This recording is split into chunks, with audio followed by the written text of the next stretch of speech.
Hello everyone, today I'm going to talk about a Nikhil Kavya breakup story part 2. So నేను already తను 2 hours ముందు post అనేది చేసింది. దీనికన్నా ముందు నేను ఆల్రెడీ పోస్ట్ అనేది అయితే చేసేసాను అనమాట అబౌట్ నిఖిల్.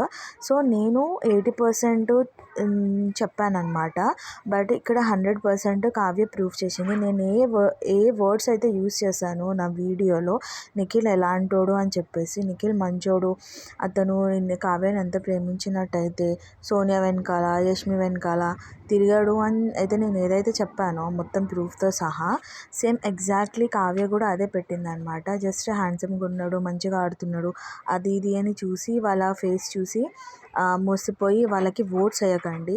బిగ్ బాస్ అని అతను విన్నర్ అనే అతను ఒక మంచివాడు అయి ఉండాలి. ఇలాంటి వాళ్ళు చీటింగ్ చేసేవాళ్ళు కాదు. So please do not support them. Thank you so much for watching this video. If you like this video, please subscribe my channel. Thank you.